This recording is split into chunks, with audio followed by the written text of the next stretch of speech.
Salut, c'est Cindy, contente de vous retrouver pour une nouvelle vidéo. Alors aujourd'hui, j'avais envie de faire un petit concept, une idée franchement que je trouve très bonne. C'est pas mon idée en fait, je l'ai déjà entendue et vue par d'autres chroniqueurs.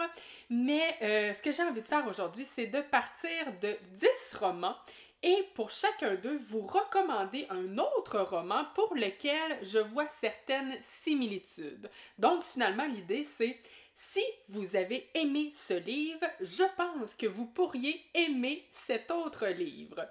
Évidemment, je vais partir de 10 romans qui semblent avoir plu à de manière générale, parce que si je veux susciter votre intérêt, il faut bien que je parte de romans que vous avez aimés, évidemment. Ce sont aussi des romans que j'ai lus, ça va de soi. Et donc voilà, on va avoir 20 livres aujourd'hui parce que c'est ça, je pars de 10 livres puis je vous en recommande 10 autres. Donc je vous propose de commencer tout de suite si on veut pas que la vidéo dure des heures et des heures. Et d'ailleurs, puisque j'ai quand même pas mal de livres à vous parler aujourd'hui, je vais essayer d'être le plus sommaire possible dans mes résumés. Alors, et là, en passant, pour ceux qui regardent toutes mes vidéos, ne vous inquiétez pas, il va y avoir quand même certaines nouveautés dans cette vidéo, donc certains livres dont je n'ai jamais parlé encore sur ma chaîne. Alors voilà, commençons d'ailleurs tout de suite par un roman que je viens tout juste de lire, et si je l'ai lu, c'est grâce à vous, parce que ça avait été un de vos coups de cœur de 2024, donc vous m'avez donné envie de le lire. Merci beaucoup d'ailleurs parce que ça a été une très bonne lecture pour moi aussi. La dernière allumette de Marie Vareille. Alors dans ce roman, on est dépendamment des chapitres, donc certains chapitres on est avec Abigail au temps présent. Abigail qui habite dans un couvent, donc avec des religieuses. Elle est donc un peu exclue du reste du monde.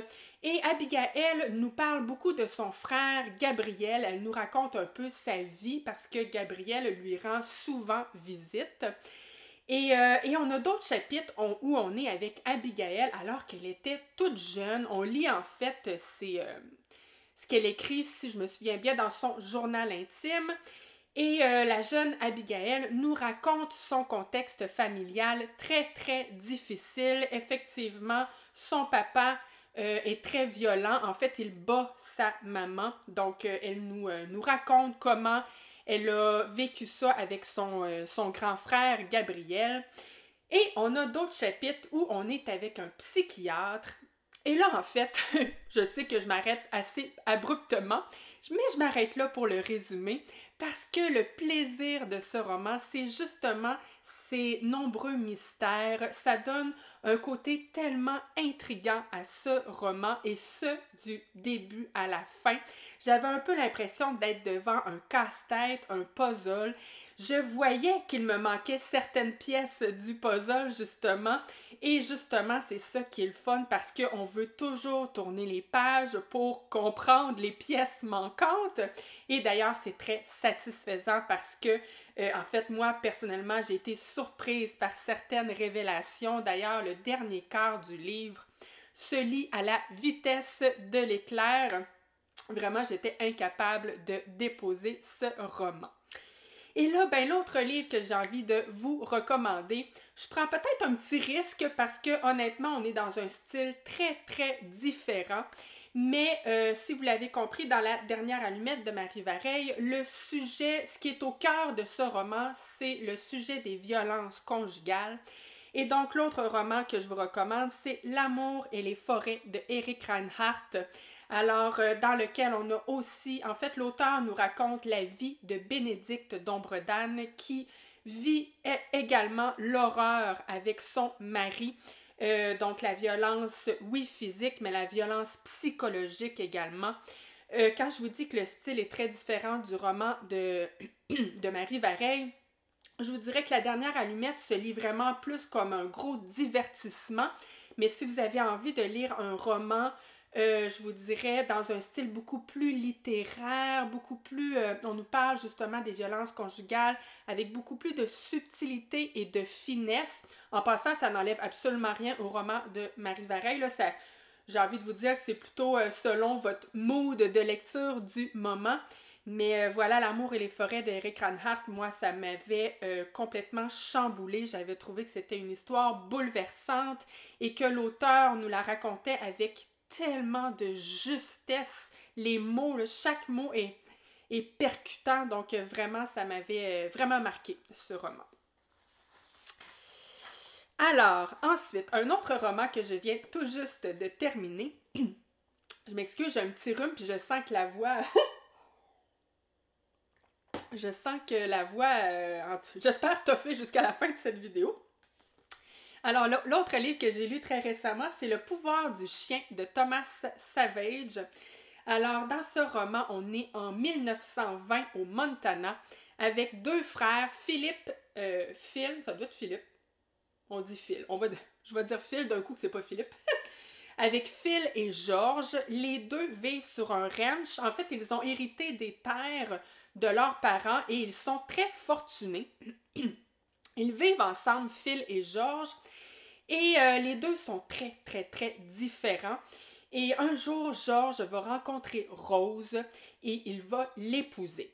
Rose, ce qu'il faut savoir, c'est qu'elle est veuve et elle a eu un enfant avec son premier mari, Peter. Et Peter est quelqu'un d'assez spécial. Je vous dirais qu'il ne ressemble pas beaucoup aux autres jeunes hommes. D'ailleurs, il souffre, en fait, les autres rient souvent de lui.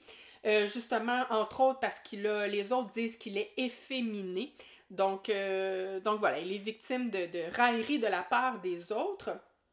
Et là, donc, Rose et son fils Peter vont aller vivre sur le ranch de Phil et George. Mais Phil, le frère de George, est pas du tout content de l'arrivée de Rose et son fils. Et il va donc tout faire pour rendre le quotidien de Rose le plus difficile possible. Donc finalement, ce qu'il souhaite, c'est que Rose s'en aille et il souhaite mettre fin au mariage de son frère.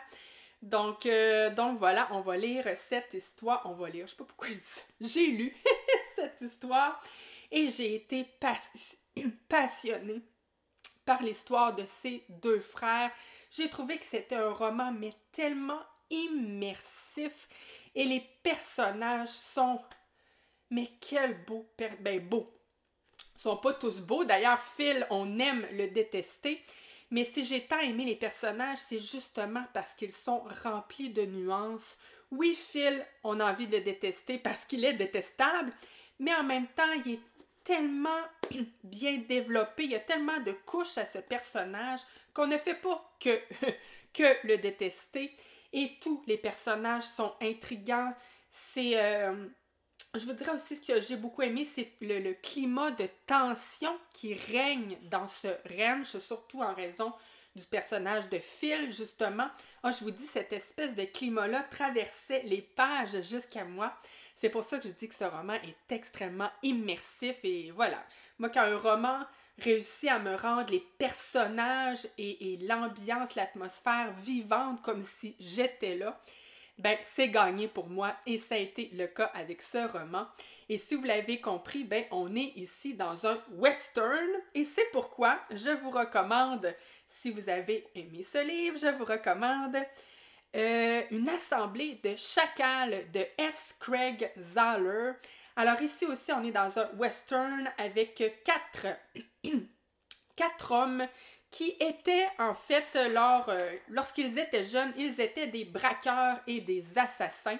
Mais c'est leur passé, c'est derrière eux. Ils vivent maintenant, je vous dirais, une vie plutôt rangée et paisible jusqu'au jour où l'un d'eux va se marier. Et ils apprennent qu'un fantôme du passé, donc un homme qui fait justement partie de leur passé, s'invite au mariage en question et cet homme veut régler des comptes. Et donc, les quatre hommes savent que ça peut virer très mal. Ils ont donc très peur de l'arrivée de ce mariage en question. Ils vont se préparer et voilà. Donc, ça va, je vous dirai pas tout ce qui va se passer par la suite. Mais si je vous le recommande suite au pouvoir du chien, c'est que oui, on est dans un western, mais on a aussi cette espèce de climat de tension dont je vous parlais en raison d'un personnage plus particulièrement. Donc, c'est les ressemblances que j'ai trouvées aux deux romans. Un roman que j'ai lu il y a de ça, je pense, deux ou 3 ans, je sais plus, mais que j'avais adoré. Et j'ai vu quelques avis très positifs depuis de la part de d'autres lecteurs. La balade des adieux de Laurie Lansens. Alors ici, on est En fait, on est avec Addie, qui est une vieille dame qui vit dans qui vit dans la misère, en fait, et justement, elle va devoir s'occuper d'une petite fille qui, elle aussi, vit dans la misère, dans un climat familial extrêmement difficile, et je vous dirais que leur rencontre va être autant importante pour l'une que pour l'autre, et on va en profiter. On va par le fait même nous raconter toute la vie de Addie, cette vieille femme noire qui va vivre beaucoup de racisme dans sa vie, qui va en fait vivre plusieurs difficultés. Heureusement, il va y avoir quand même quelques petits brins de lumière à travers l'histoire de cette femme. Mais vraiment, là, si vous aimez les histoires de vie, c'en est une que j'ai trouvée franchement très touchante. D'ailleurs, la fin, je me souviens pas si j'avais vraiment pleuré, mais en tout cas, je me souviens que j'avais été tellement touchée par la fin qui faisait comme un peu un récapitulatif de tout ce qu'on avait lu tout au long du roman. Bref, une histoire que j'ai trouvée profondément touchante. Et le roman que j'ai envie de vous recommander, si vous avez aimé celui-ci, c'est Les Écrivements de Mathieu Simard. Alors, pourquoi je pense à lui après vous avoir parlé de la balade des adieux? C'est que ici aussi, on a une femme plutôt âgée, Jeanne, qui va également faire la rencontre. Elle va se faire aider d'une jeune fille. Donc, ici aussi, on a une femme d'expérience avec une jeune fille. Et ici aussi, on va retourner dans le passé pour nous raconter l'histoire de Jeanne et de Suzor. En fait, Suzor, c'était son amoureux de l'époque, mais ça fait 40 ans qu'ils ne se sont pas vus. Et le pourquoi elle part à la recherche de Suzor, aidée de par la jeune fille dont je me souviens plus du nom. Mais c'est parce que Suzor souffre de l'Alzheimer. Donc, elle veut le retrouver avant que ses souvenirs s'effacent, en fait. Et donc, voilà, ici aussi, on va nous raconter l'histoire de Jeanne et Suzor. Et vraiment, ça avait été une histoire tout à fait touchante. Ensuite, un livre qui a plu à plusieurs lecteurs. Ça a connu un grand succès, si je pense, ce roman. Tout le bleu du ciel de Mélissa d'Acosta. Alors ici, on est avec le personnage de, comment il s'appelle? Donc, Émile, qui apprend à l'âge de 26 ans seulement qu'il est atteint d'un Alzheimer précoce. Et là, Émile, il veut pas continuer à vivre son quotidien comme si de rien n'était. Il veut partir et vivre le dernier voyage de sa vie. Et donc, il va être accompagné d'une inconnue, en fait, qu'il va apprendre à connaître durant son voyage. Une inconnue qui s'appelle Joanne. Et là, ils vont partir en camping-car et on va vivre leur périple, leur voyage. Et par le fait même, on va nous raconter l'histoire de Joanne, qui est vraiment une histoire absolument touchante. Et donc voilà, c'est un livre touchant. Et celui auquel je pense, auquel je vois des similitudes, en fait, c'est Les Possibles de Virginie Grimaldi. Alors ici, on est avec, comment elle s'appelle déjà? Juliane.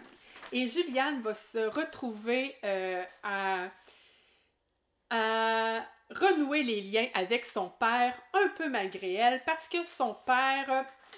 Dans son cas, ce n'est pas l'Alzheimer. Je me souviens pas exactement si on nomme la maladie en question, mais tu sais, tranquillement, pas vite, il perd un peu la carte, en fait. Et justement, il ne peut plus s'occuper de lui, il ne peut plus vivre seul. Donc, c'est pour ça qu'il va s'en aller vivre chez Juliane. Et le pourquoi je pense à ce livre, suite à Tout le bleu du ciel, c'est que ici aussi, on est dans ce genre d'histoire où nos personnages savent que le temps est compté. Donc, comment on se rapproche de quelqu'un quand on sait qu'il n'en reste plus beaucoup? Comment on fait pour vivre les derniers moments, vous savez, avec les êtres aimés quand on sait qu'ils vont nous quitter bientôt? Donc voilà, c'est les liens que j'ai faits entre ces deux romans. Et je vous dirais aussi que le style de la plume, Melissa d'Acosta et Virginie Grimaldi, ils peuvent se ressembler un petit peu. Donc franchement, je pense que si vous avez aimé l'un, vous pourriez aimer l'autre. Ensuite, un roman j'allais dire qui a fait l'unanimité, mais non, c'est pas vrai. J'ai vu quelques avis un peu négatifs de ce roman, Betty de Tiffany McDaniel. Alors ici, on nous raconte l'histoire de Betty. Betty qui est dans un climat familial extrêmement difficile. D'ailleurs, on va nous raconter l'histoire de ses parents. Et quand je vous disais que ça n'a peut-être pas fait l'unanimité, c'est que je sais que certains lecteurs qui trouvaient que c'était trop de malheur, trop de tragédie, parce qu'en effet, des tragédies, il va en arriver à cette famille-là. L'une n'attend pas l'autre. Moi, personnellement, j'ai trouvé que toute la lumière qu'apportait le personnage du père qui va élever ses enfants avec beaucoup d'amour, d'imagination, de magie même, j'ai trouvé que ça apportait cette petite lumière qui faisait que pour moi, c'était pas trop dur, mais je comprends que certains lecteurs ont trouvé cette lecture trop lourde. Et donc, je me dis que pour ceux qui ont aimé Betty et qui avaient le cœur solide, j'ai envie de vous recommander My Absolute Darling de Gabrielle Talent.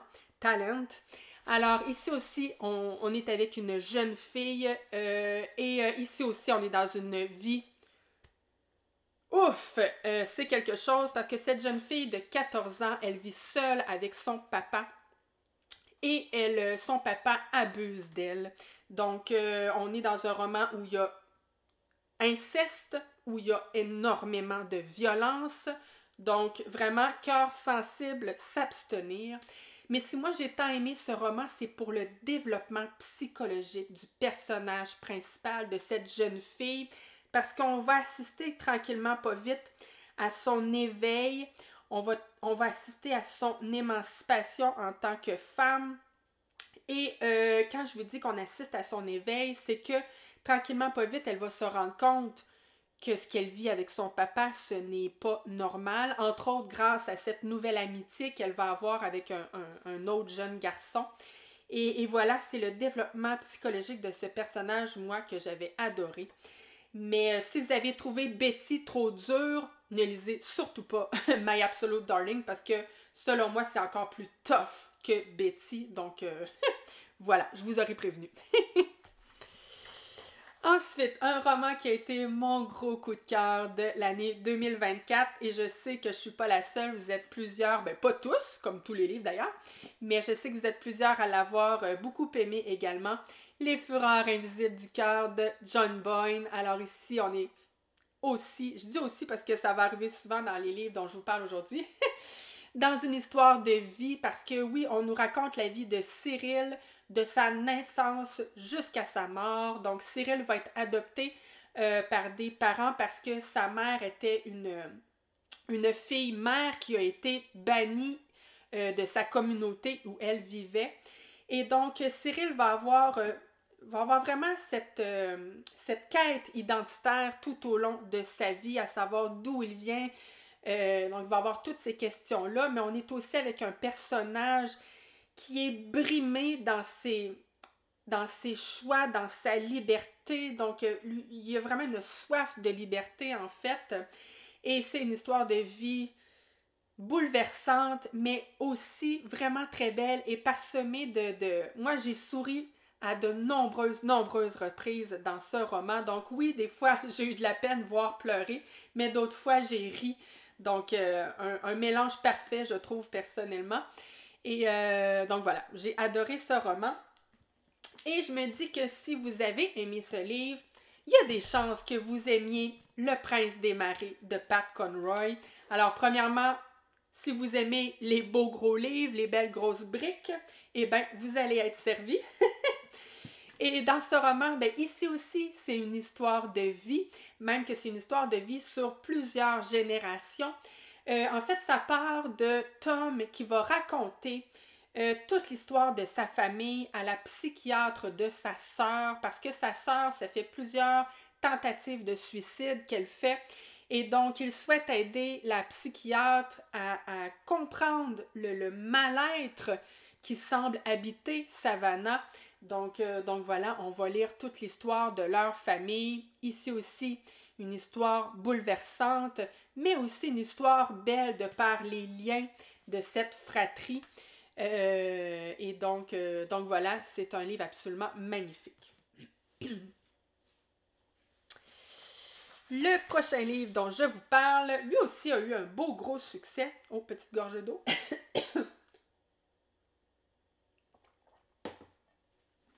Changer l'eau des fleurs de Valérie Perrin. Alors, dans ce roman, on est avec Violette. Violette, elle est garde cimetière et quand commence le roman, on sent que cette femme a un lourd passé et moi, je la voyais, j'avais un peu cette impression qu'elle s'était effacée du reste du monde, en fait. Et justement, grâce à la rencontre d'un autre personnage, on va assister tranquillement, pas vite, j'ai envie de dire un peu à la renaissance de Violette, mais on va aussi nous raconter toute l'histoire de sa vie. Donc, on va comprendre de quoi est constitué finalement son passé. Et ça devient... Ah, moi, il y a un bout, là, j'ai tellement pleuré. Ça n'a pas de bon sens. D'ailleurs, je trouve la plume de Valérie Perrin...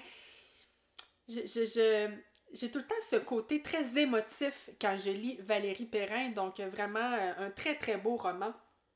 Et si vous avez aimé ce roman, j'ai l'impression que vous pourriez grandement aimer Rue du Rendez-vous de Solène Bakowski, parce que dans Rue du Rendez-vous aussi, on a le personnage de Marcel. Lui aussi, j'avais cette impression qu'il s'était un peu effacé du reste du monde. Et lui aussi, c'est suite à sa rencontre avec Alice. En fait, c'est lors d'une grosse tempête de pluie. Il va héberger Alice et il va lui raconter l'histoire de sa vie.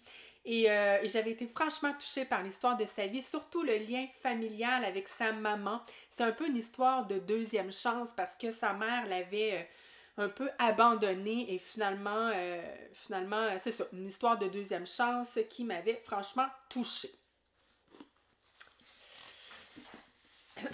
Un autre roman qui, je pense, a plu à plusieurs, Les enfants sont rois de Delphine de Vigan.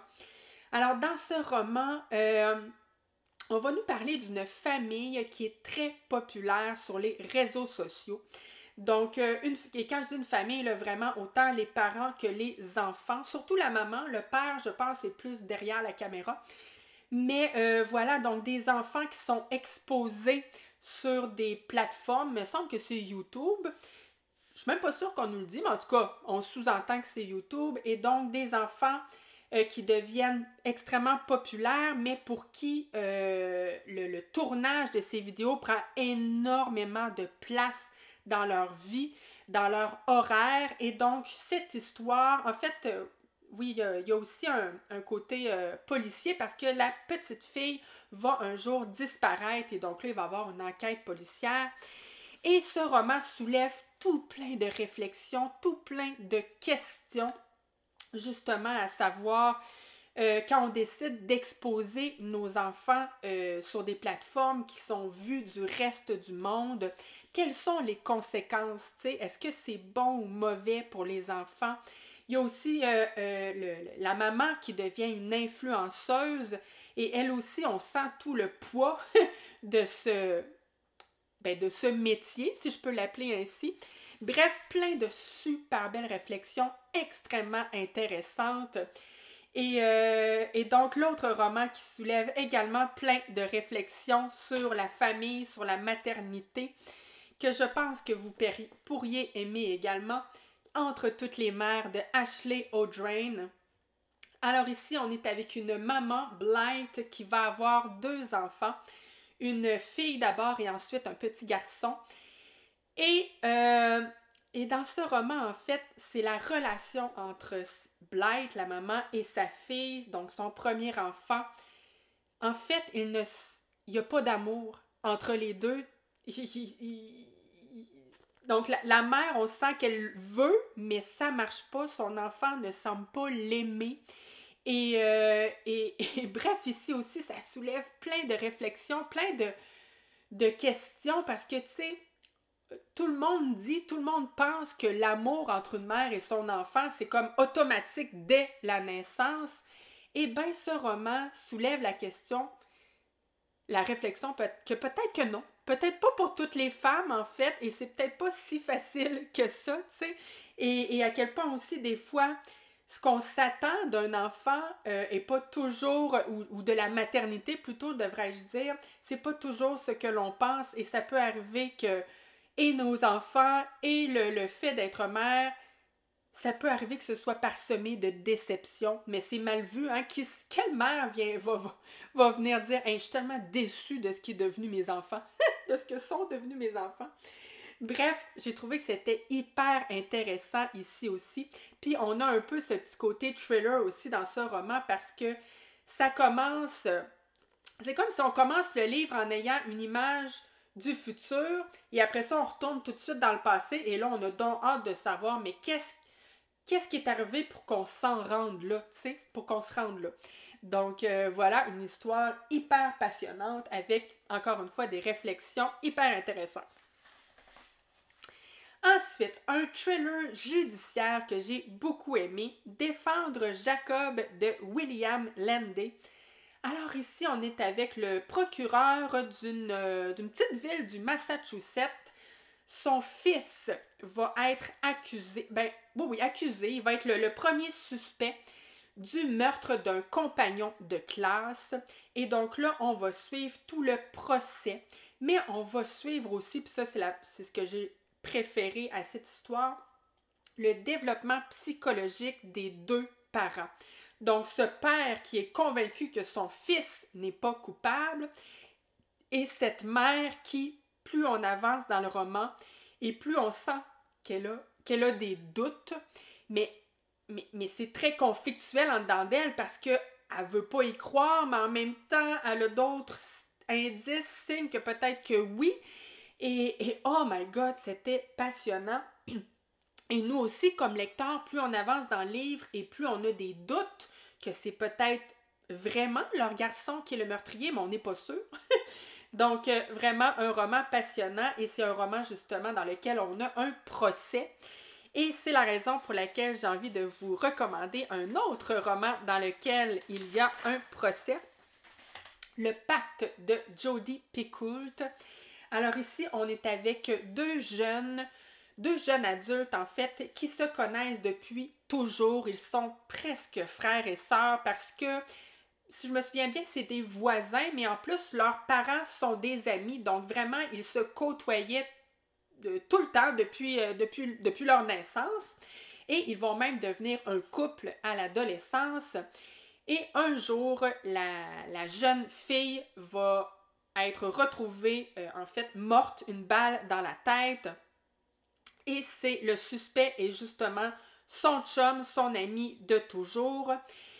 Mais c'est pas si facile que ça parce qu'on va comprendre que les deux jeunes avaient fait un pacte de suicide. Donc, ça soulève ici aussi plein de réflexions à savoir, est-ce que tu es vraiment un meurtrier quand tu tues par amour, quand tu tues à la demande de la personne parce que la personne souffre trop?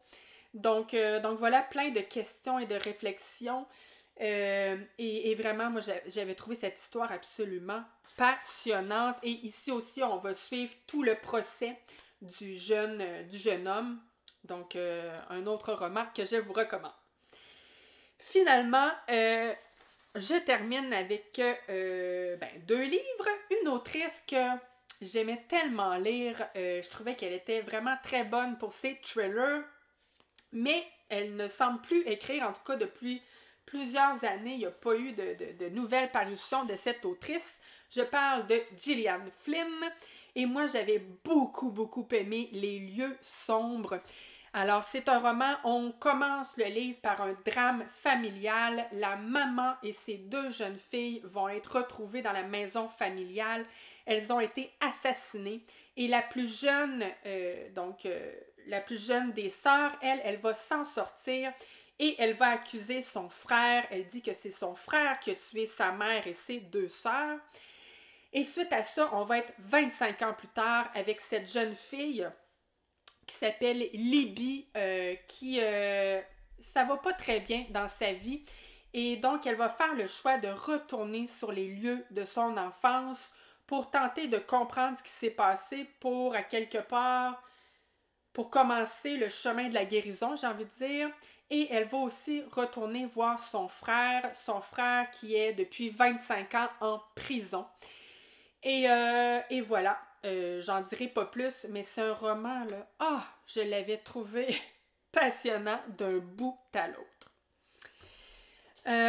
Le roman, ça me fait penser à un autre roman qui commence également par un drame familial. C'est pourquoi je vous le recommande si vous avez aimé Les lieux sombres de Gillian Flynn. Je l'ai celle-là. La chorale du diable de Martin Michaud. Alors oui, comme je vous disais, ça commence par un drame familial. Une femme qui est retrouvée morte ainsi que ses 3 enfants. Le suspect principal cette fois-ci, c'est le mari, mais le mari s'est enlevé la vie. Donc on va rentrer après ça dans l'enquête de Victor Lessard parce que est-ce que c'est vraiment le mari qui a tué sa mère et ses enfants? Je vous laisse le découvrir. Mais à travers cette enquête sur ce drame familial, ça va aussi... On va partir dans plusieurs choses dans ce roman-là. Il va y avoir plusieurs énigmes autour de l'énigme principale. Et vraiment, c'est un véritable page-turner, ce roman. Pour moi, c'est le meilleur des Victor Lessard. Mais bon, je les ai pas tous lus, fait que... Mais en tout cas, celui-ci, je l'avais franchement beaucoup aimé.